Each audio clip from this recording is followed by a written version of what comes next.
ബഹുമാനപ്പെട്ട ഉസ്താദുമാർ, പ്രിയപ്പെട്ട മുതഅല്ലിം സുഹൃത്തുക്കളെ, തസവുഫും സമാളും ബന്ധങ്ങളുടെ പാരസ്പര്യം എന്നതാണ് വിഷയം. ഈ വിഷയത്തിലേക്ക് പ്രവേശിക്കുമ്പോൾ മഹാന്മാരായ സൂഫിയത്ത് അവരുടെ ജീവിതം കൊണ്ട് എന്താണ് ഉദ്ദേശിച്ചത് എന്ന് ആദ്യമായിട്ട് മനസ്സിലാക്കേണ്ടതുണ്ട്.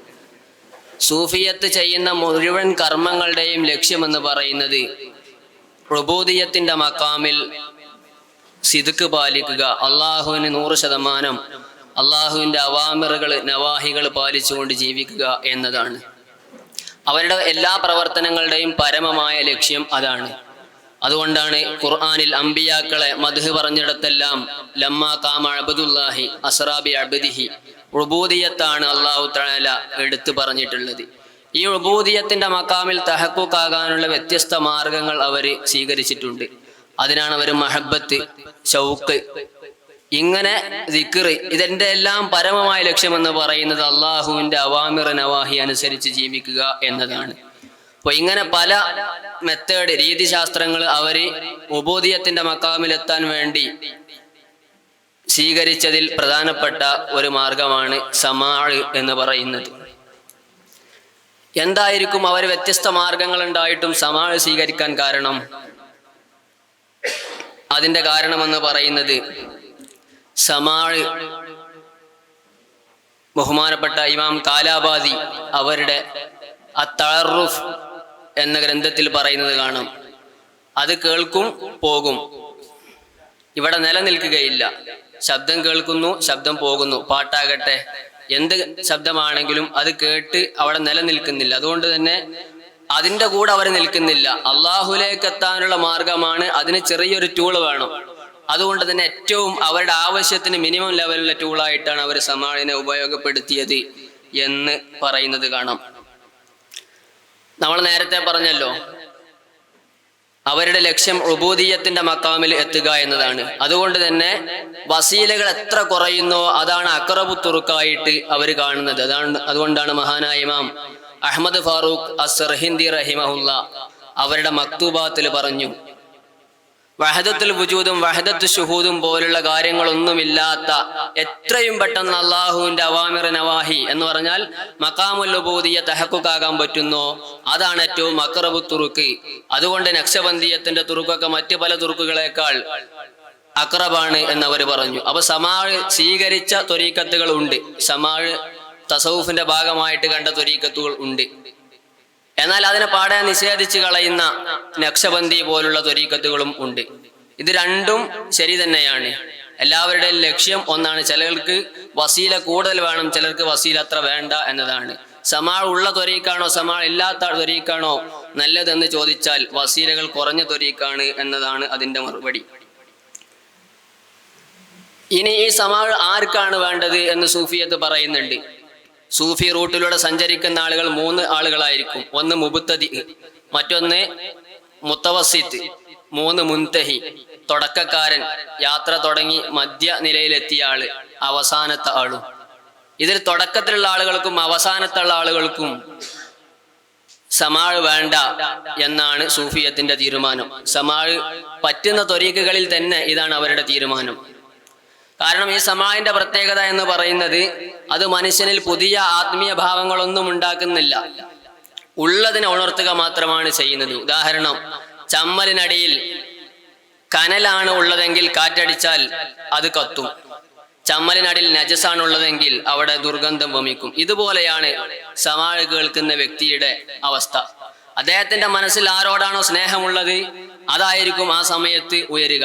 അള്ളാഹുവിനോടാണെങ്കിൽ അള്ളാഹുവിനോടുള്ള സ്നേഹം ഉയരും. അതല്ല അള്ളാഹുവിനോട് ഭയമാണുള്ളതെങ്കിൽ അള്ളാഹുവിനോട് ഭയം ഉണ്ടാകും. അതല്ല മറ്റു മനുഷ്യരോട്, മറ്റു വല്ല വസ്തുക്കളോടുമാണ് സ്നേഹം, പേടി ഉണ്ടാകുന്നതെങ്കിൽ അതെല്ലാം ഉയരും. ഇതല്ലാതെ ഒരു മനുഷ്യന്റെ അവസ്ഥയെ മാറ്റിമറിക്കാൻ സമാഅിന് കഴിയില്ല എന്നതാണ്. അതുകൊണ്ട് തന്നെ ഈ അവസാനത്തിലെത്തിയ സൂഫികൾ അവർക്ക് ഇതിന്റെ ആവശ്യമില്ല.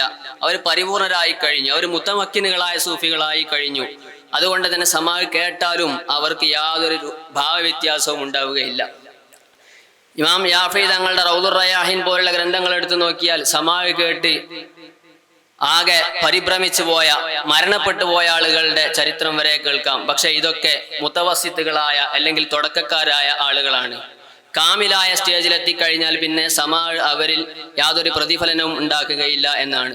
മഹാനായ ജുനൈദുൽ ബഗ്ദാദിയുടെ മുന്നിൽ വെച്ചിട്ട് ഖവ്വാല് പാട്ട് പാടിയപ്പോ അനങ്ങാതെ ഇരുന്നു ജുനൈദുൽ ബഗ്ദാദി. ജുനൈദുൽ ബഗ്ദാദിയുടെ ആളുകൾ ചോദിച്ചു, എന്താണ് നിങ്ങൾ ഈ കാണുന്ന ആളുകളൊക്കെ ഇങ്ങനെ ആടി പാടി അവരുടെ ഹാല് മാറിയിട്ടും നിങ്ങൾക്കെന്തേ ഒന്നും പറ്റിയില്ല എന്ന് ചോദിച്ചപ്പോ ജുനൈദുൽ ബഗ്ദാദി ഒരായത്ത് ഓതിക്കൊടുത്തു. വതറൽ ജിബാല തഹ്സബുഹാ ജാമിദതൻ വഹിയ തമുറു മർറ സഹാബ്. പർവ്വതങ്ങളെ കാണുമ്പോൾ നിനക്ക് തോന്നും അവ സഞ്ചരിക്കുന്നില്ല എന്ന്, പക്ഷെ അത് സഞ്ചരിക്കുന്നുണ്ട് എന്ന് പറഞ്ഞാൽ ജുനൈദുൽ ബഗ്ദാദിയായ എനിക്ക് എന്നിൽ ഇത് അസർ ചെയ്യുന്നുണ്ട്.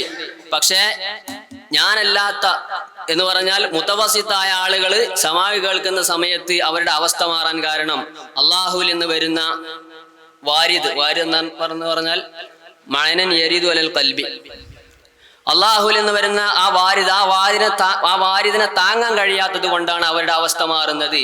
അതേസമയം മുത്തമക്കിനുകളായ ജുനൈദുൽ ബഗ്ദാദിയെ പോലെയുള്ള അകാബിറു സൂഫിയ ത്വരീഖത്തിന്റെ മശായിഖ് അവർക്ക് ഏത് ഹാല് വന്നാലും അതിനെ കീഴടക്കി അതിന്റെ മേലെ ഇരിക്കുന്നവരാണ് അവര് എന്ന്. അതുകൊണ്ട് തന്നെ സൂഫിയത്ത് പറയുന്ന അവസാന ആളുകൾക്കും സമാഇന്റെ ആവശ്യം ഇല്ല.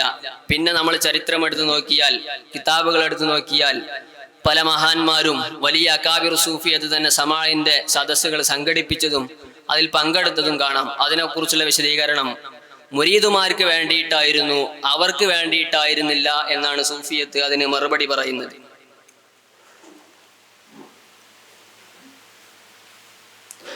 ഇങ്ങനെ ഈ സമാഅ് കേൾക്കേണ്ട മുത്തവസ്സിത്ത് ആ മുത്തവസ്സിത്ത് തന്നെ എങ്ങനെയായിരിക്കണമെന്ന് അവർ വിശദീകരിച്ചിട്ടുണ്ട്. ഫിഖ്ഹിൽ അതിന്റെ അഹ്കാമുകൾ അവിടെ വരും. ഫിഖ്ഹിൽ പറയുന്നതിനേക്കാൾ റിജിഡ് ആയിട്ടുള്ള ടൈറ്റ് ആയിട്ടുള്ള നിയമങ്ങളാണ് തസവ്വുഫിലേക്ക് വരുമ്പോൾ സമാഇനെ കുറിച്ചുള്ളത്. ഒന്നാമത്തെ നിയമം, അവരല്ലാത്ത ആരും അവിടെ ഉണ്ടാകാൻ പാടില്ല. ഇമാം ജുനൈദുൽ ബഗ്ദാദി പറഞ്ഞു, സമാഇന് 3 കാര്യങ്ങൾ ശ്രദ്ധിക്കണം. ഒന്ന് സമാൻ, മറ്റൊന്ന് മക്കാൻ, മറ്റൊന്ന് ആരാണ് അവിടെ പങ്കെടുക്കുന്നത് എന്നും. ഈ 3 കാര്യങ്ങൾ അൽ ഇഖ്വാനു വസ്സമാനു വൽ മക്കാൻ, ഈ 3 കാര്യങ്ങൾ ശ്രദ്ധിക്കണം എന്നാണ് പറയുന്നത്. ഒരിക്കൽ ജുനൈദുൽ ബഗ്ദാദി ഒരു വീട്ടിലേക്ക് ക്ഷണിച്ചു, സമാഅ് നടക്കുന്ന വീട്ടിലേക്ക്. അപ്പൊ അവിടെ അവരിങ്ങനെ നോക്കിയപ്പോൾ ഒരാളുണ്ട്, ഈ കൂട്ടത്തിൽ പെടാത്ത ഒരാളുണ്ട്. ജുനൈദുൽ ബഗ്ദാദി തന്റെ ബുർദ ഷാൾ ഊരി കൊടുത്തിട്ട് പറഞ്ഞു, ഇത് നിങ്ങൾ കൊണ്ടുപോകണം. എന്നിട്ട് അങ്ങാടിയിൽ കൊണ്ട് പണയം വെച്ചിട്ട് 2 മനവാനി സുക്കർ വാങ്ങി വരണം എന്ന് പറഞ്ഞു. മധുരം പഞ്ചസാര വാങ്ങി വരണം എന്ന് പറഞ്ഞു. അങ്ങനെ അദ്ദേഹം പോകുന്ന സമയത്ത് ജുനൈദുൽ ബഗ്ദാദി വാതിലടച്ചിട്ട് പറഞ്ഞു, ആ ബുർദ നിങ്ങൾ എടുത്തോളൂ, ഷാള് നിങ്ങൾ എടുത്തോളൂ, ഇങ്ങോട്ട് ഫുഡുമായിട്ട് വരണ്ട, ഇങ്ങോട്ട് സാധനം വാങ്ങിയിട്ട് വരണ്ട എന്ന് പറഞ്ഞു. അപ്പൊ ശിഷ്യന്മാര് ചോദിച്ചു, അതെന്താ നിങ്ങൾ അങ്ങനെ പറയാൻ കാരണം? അപ്പൊ പറഞ്ഞു, അദ്ദേഹം നിങ്ങളെ കൂട്ടത്തിൽപ്പെട്ട ആളല്ല, അദ്ദേഹത്തെ പുറത്താക്കി ഞാൻ എന്റെ ബുർദ വിറ്റു നിങ്ങൾക്ക് സഫാ ഉൽ വഖ്ത് ഞാൻ വാങ്ങി തന്നു എന്ന് ജുനൈദുൽ ബഗ്ദാദി പറഞ്ഞത് കാണാം. ഇവിടെ നമ്മൾ ശ്രദ്ധിക്കേണ്ട ഒരു കാര്യമാണ്. ഇന്ന് നമ്മൾ കാണുന്ന സമാഅുകളെ കുറിച്ച് പറയും, സൂഫി നിശ എന്ന് പറഞ്ഞിട്ട് പോസ്റ്റർ അടിച്ചിട്ട് എല്ലാവരെയും വിളിച്ചു കൂട്ടുന്നതാണെന്നെങ്കിൽ മഹാനായ ജുനൈദുൽ ബഗ്ദാദിയൊക്കെ ചെയ്തത് അവിടെയുള്ള ആളുകളെ തന്നെ പുറത്താക്കാൻ സ്വന്തം ബുർദ വിൽക്കുന്ന ശൈലിയായിരുന്നു അവർ സ്വീകരിച്ചിരുന്നത്. ഈ മഹാനായ അബൂ ഖാസിം അൽ ജുനൈദുൽ ബഗ്ദാദി റഹിമഹുല്ല അവര് തന്നെ പിന്നീട് ഖവാലി കേൾക്കുന്ന അല്ലെങ്കിൽ സമാഅ് കേൾക്കുന്ന സമ്പ്രദായം ഉപേക്ഷിച്ചു. അതിനെക്കുറിച്ച് ചില ഗ്രന്ഥങ്ങളിൽ താബ എന്നാണ് പ്രയോഗിച്ചിട്ടുള്ളത്. സമാഅ് കേൾക്കണമെന്ന നിലപാടിൽ നിന്ന് അവർ മാറി എന്ന് കാണാം. അതുപോലെ മഹാനായ ശൈഖുൽ അക്ബർ ഇബ്നു അറബി റഹിമഹുല്ല അവര് പറഞ്ഞു, ഇക്കാലത്ത് ആരും അവരുടെ കാലത്ത് സമാഅ് കേൾക്കാൻ യോഗ്യരായിട്ട് ഇല്ല എന്ന്. കാരണം സമാഅ് കേൾക്കുന്ന സമയത്ത് അതിന്റെ ഷർത്തുകളൊക്കാത്ത ആളുകൾ കേട്ടാൽ അത് ഉപകാരത്തെക്കാൾ ഉപദ്രവമായിരിക്കും. അതുകൊണ്ടാണ് മഹാനായ ഇമാം ഗസാലി റഹിമഹുല്ല സമാഅിനെ കുറിച്ച് അല്ലെങ്കിൽ സൂഫി കലകളെ കുറിച്ച് പറയുമ്പോൾ അധിക ആളുകളും പറയാറുള്ളത് ഇമാം ഗസാലി അതിനൊക്കെ സപ്പോർട്ടാണ് എന്നതാണ്. ശരിയാണ്. പക്ഷേ അതേ ഇമാം ഗസാലി റഹിമഹുല്ല തന്നെ ഇഹ്യാ ഉലൂമുദ്ദീനിൽ ആഫാത്തുൽ ലിസാൻ എഴുതിയപ്പോൾ ആ ആഫാത്തുൽ ലിസാനിൽ ഒരാഫത്തായിട്ട് എണ്ണിയത് അസ്സമാഉ എന്നതാണ്. സമാഇന്റെ 2 വശത്തെയും ഇമാം ഗസാലി റഹിമഹുല്ല പറയുന്നുണ്ട്. അതുപോലെ ഇമാം അഹ്മദുൽ കബീർ റിഫായി റഹിമഹുല്ല അവരുടെ ഹാലത്തു അഹ്ലിൽ ഹഖീഖ എന്ന് പറയുന്ന ഗ്രന്ഥത്തിൽ പറയുന്നു, ലികുല്ലി ശൈഇൻ ആഫ, എല്ലാ കാര്യങ്ങൾക്കും ആഫത്തുണ്ട് എന്ന് പറഞ്ഞിട്ട് പറയുന്നു ആഫത്തുൽ മുരീദീന അസ്സമാഉ, സമാ എന്ന് പറയുന്നത് മുരീദുകളുടെ ആഫത്താണ് എന്ന് വരെ അവർ പറഞ്ഞു വെക്കുന്നുണ്ട്. മഹാനായ ജുനൈദുൽ ബഗ്ദാദിയെ തന്നെ ഉദ്ധരിക്കാൻ കാരണം നിങ്ങൾക്കറിയാമല്ലോ, ജമ്മുൽ ജവാമി മുത്തഅല്ലിം നിങ്ങൾക്കറിയാമല്ലോ. അവര് പറയുന്നത് കാണാം, ലാ യദുറു നുഖ്സാനുൽ വജ്ദി മഅ ഫളിൽ ഇൽമി, ഇൽമുണ്ടോ വജ്ദ് കുറവായി എന്നത് പ്രശ്നമില്ല.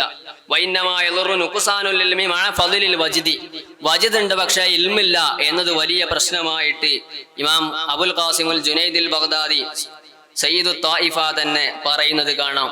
ഇങ്ങനെ ഒരു കാലത്ത് സമാഅനെ സപ്പോർട്ട് ചെയ്ത ആളുകൾ തന്നെ, മഹാന്മാര് തന്നെ അതിൽ നിന്ന് പിൻവാങ്ങിയത്, ഇക്കാലത്ത് ആളുകൾ അതിന് യോഗ്യതയല്ല എന്ന് പറഞ്ഞത് ഒരുപാട് കാണാം. അവാരിഫുൽ മആരിഫിൽ ഇമാം സുഹ്റവർദി റഹിമഹുല്ലയും ഇങ്ങനെ പറഞ്ഞിട്ടുണ്ട്. ഇമാം അഹ്മദുൽ കബീർ റിഫായി തങ്ങൾ അവരുടെ അൽ ബുർഹാനുൽ മുഅയ്യദ് എന്ന് പറയുന്ന ഗ്രന്ഥത്തിൽ പറയുന്നു, സൂഫികള് എന്തായിരിക്കും ഇങ്ങനെ ഈ സമാഅ് കേൾക്കുന്ന സമയത്ത് ആടാൻ കാരണം? അതിനവര് പറയുന്നു, അവരാടുന്നത് പോലെ നീ ആടാൻ നിൽക്കരുത്, അവര് ചെയ്യുന്നത് പോലെ നീ ചെയ്യാൻ നിൽക്കരുത്. കാരണം അത് രണ്ടും വ്യത്യാസമുണ്ട്. അവരാദ്യം അവരുടെ ആനന്ദം കൊള്ളുന്നത് റൂഹിനാണ്. റൂഹ് ആനന്ദിച്ചിട്ട് അതിന്റെ ബൈ പ്രൊഡക്റ്റ് ആയിട്ട് അതിന്റെ അനുരണം എന്നോളമാണ് അവരുടെ ശരീരങ്ങൾ ആടുന്നത്, അല്ലെങ്കിൽ ശരീരങ്ങൾ നൃത്തം ചെയ്യുന്നത്, ചലിക്കുന്നത്. ആദ്യമേ ശരീരത്തെ ചലിപ്പിക്കൽ അല്ല, നീ അങ്ങനെയല്ല എന്ന് പറഞ്ഞിട്ട് നല്ല ഒരു വിശദീകരണം അവരുടെ സമാഅനെ കുറിച്ചും അല്ലാത്ത ആളുകളുടെ സമാഅനെ കുറിച്ചും ഇമാം അഹ്മദുൽ കബീർ റിഫായി റഹിമഹുല്ല പറയുന്നുണ്ട്. ഇത് കേൾക്കേണ്ട ആളുകൾ, സമാഅ് കേൾക്കേണ്ട ആളുകൾ, അവര് എങ്ങനെയുള്ള ആളുകളായിരിക്കണമെന്ന് ഇമാം ഷഹറാനി റഹിമഹുല്ല ബഹ്ജത്തുൻ നുഫൂസി വൽ അഹ്ദാഖ് ഫീമാ തമയ്യസ ബിൽ ഖൗമു മിനൽ ആദാബി വൽ അഖ്ലാഖ് എന്ന ഗ്രന്ഥത്തിൽ പറയുന്നു, സൂഫികളുടെ ഇജ്മാഇന്റെ യോഗ്യതയില്ലാത്ത ആളുകൾ മുരീദുമാർ ആണെങ്കിൽ തന്നെ ഇത് കേൾക്കാൻ പാടില്ല എന്ന്. എന്നിട്ട് പറയുന്നു, ഇതിന് യോഗ്യതയുള്ള ആളുകളുടെ അടയാളം എന്ന് പറയുന്നത് മല്ലം യരിദ് അലാ ഖൽബിഹി വാരിദുൻ ഫലൈസ ലഹു അൻ യതമായല, വാരിദ് വരാത്ത ആളുകൾക്ക്, ഇത് ഈ സമാഅ് കേൾക്കുന്ന സമയത്ത് വാരിദ് വരാത്ത ആളുകൾക്ക് ചായാനോ ആടാനോ പറ്റില്ല എന്നാണ്. അതുകൊണ്ടാണ് ജുനൈദുൽ ബഗ്ദാദിയുടെ ചില ശിഷ്യന്മാര് അവര് സമാഅ് നടക്കുന്ന സദസ്സിലേക്ക് വരും, ചിലപ്പോൾ പങ്കെടുക്കാതെ പോകും, ചിലപ്പോൾ അവിടെ പങ്കെടുക്കും. അപ്പൊ ഇതെന്താണ് ഇങ്ങനെ ചോദിച്ചും പറഞ്ഞു, അത് കൽബിനനുസരിച്ചാണ്. ആ സദസ്സിൽ പങ്കെടുക്കുമ്പോൾ വാരിദ് വരുന്നുണ്ടോ അവിടെ നിൽക്കണം, ഇല്ലയോ അവിടുന്ന് പോകണം. അപ്പൊ ചില സദസ്സുകളിൽ എനിക്ക് വാരിദ് വരുന്നു, ചിലതിൽ വാരിദ് വരുന്നില്ല എന്ന് പറഞ്ഞിട്ട് അവർ പോയത് കാണാം. അതാണ് ഇമാം ഷഹറാനി റഹിമഹുല്ല പറയുന്നത്, അലാമത്തു സിദ്ഖിഹി, ഇതിലൊരാൾക്ക് സത്യസന്ധതയുണ്ട് എന്നതിന്റെ ലക്ഷണം എന്ന് പറയുന്നത് അൻ യഗീബാനിൽ ഹാദിരീന ഹത്താ അൻ നഫ്സിഹി, സ്വന്തം നഫ്സിനെ പോലും ഓർമ്മയില്ലാത്ത രീതിയിലേക്ക് അവർ മാറും എന്നതാണ്. വയകൂനു മസ്ലൂബൽ ഖൽബി ഫില്ലാഹി തആല, അവരുടെ കൽബ് അള്ളാഹുലേക്ക് പറന്നെത്തി ഇവിടെയുള്ള ലോകത്തെക്കുറിച്ച് അവർക്ക് ചിന്തയുണ്ടാവുകയില്ല എന്നാണ്. അപ്പൊ ഇത്തരത്തിലുള്ള സമാഅുകൾ ഇന്ന് നടക്കുമോ? സൂഫിയത്ത് പറഞ്ഞ സമാഅ് എന്ന് പറയുന്നത് അത് തസവുഫിലെ വലിയ ഒരു കാര്യം തന്നെയാണ്. അത് തന്നെ പാടെ നിഷേധിച്ച് കളഞ്ഞ ത്വരീഖത്തുകളുണ്ട്, നക്ഷബന്ദി പോലെ. അതേസമയം നിഷേധിച്ച് കളയുന്നില്ല, എന്നാൽ അതിനെ പ്രാവർത്തികമാക്കുന്നില്ല, അങ്ങനെയുള്ള ത്വരീഖത്തുകളുമുണ്ട്, ബാഅലവി ത്വരീഖത്ത് പോലെ. ഈ നക്ഷബന്ദി, ബാഅലവി ഇതൊക്കെ ഈ റൂട്ടാണ് സ്വീകരിക്കുന്നതെങ്കിൽ ചിസ്തി പോലുള്ള ത്വരീഖത്തുകൾ ഇതിനെ ഒരു പ്രാവർത്തികമായിട്ട് കൊണ്ടു നടക്കുന്ന ആളുകളാണ്. പക്ഷെ ഇത്തരം ആളുകളെ കുറിച്ച് ഒരു കാര്യം കൂടെ പറഞ്ഞു നിർത്താം. അയിമത്ത് പറയുന്നു, അവര് എല്ലാ ശബ്ദങ്ങൾ കേൾക്കുമ്പോഴും ഇതുണ്ടാകണം എന്ന് പറഞ്ഞാൽ വാതിൽ അടക്കുന്ന ശബ്ദത്തിൽ പോലും അവർക്ക് ഇത് കണ്ടെത്താൻ കഴിയണം. അത്തരം ആളുകൾക്ക് മാത്രമേ അത് പറ്റുകയുള്ളൂ എന്ന്. അത്തരം ആളുകൾ വളരെ വിരളമായിരിക്കും. ഈ അടുത്ത് നമ്മൾ കേട്ടത് പഴുന്നാന യൂസുഫ് ഹാജി അങ്ങനെ ഒരാളായിരുന്നു എന്നാണ്. ട്രെയിന് വരുന്ന ശബ്ദം കേൾക്കുമ്പോൾ അദ്ദേഹം ചാടുമായിരുന്നു. അപ്പൊ എന്താണ് ഇങ്ങനെ ചാടുന്നത് ചോദിച്ചപ്പോൾ പഴുന്നാന യൂസുഫ് ഹാജി പറഞ്ഞത്, ഞാൻ ആ ട്രെയിനിന്റെ ശബ്ദം ഷറഫ മജ്ജദ അല്ലമ കറമ ഇങ്ങനെയാണ് കേൾക്കുന്നത്, അത് കേട്ടിട്ടാണ് ഞാൻ ചാടിയത്. അപ്പൊ പാട്ട് കേൾക്കണം, പുല്ലാങ്കുഴൽ ഉപയോഗിച്ച് പാട്ട് കേൾക്കണം എന്ന് മാത്രമല്ല, ഇങ്ങനെയുള്ള ആളുകൾക്ക് ഏത് ശബ്ദത്തിൽ നിന്നും ഇത്തരം വജിദുകളും വാരിദുകളും ഉണ്ടാകും എന്നതാണ്. വിശദമായിട്ട് ഇൻഷാ അല്ലാഹ് നമുക്ക് തസവുഫിന്റെ ഗ്രന്ഥങ്ങൾ നോക്കിയാൽ സമാഅനെ കുറിച്ച്, അവരുടെ സൂഫിയത്ത് ചെയ്യുന്ന എല്ലാ കാര്യങ്ങളെയും കുറിച്ച് അബൂ സുറാത്തുൽ മഖ്ദിസി റഹിമഹുല്ല സിഫത്തു തസവുഫ് എന്ന ഗ്രന്ഥത്തിൽ വളരെ വിശദമായിട്ട് പറഞ്ഞിട്ടുണ്ട്.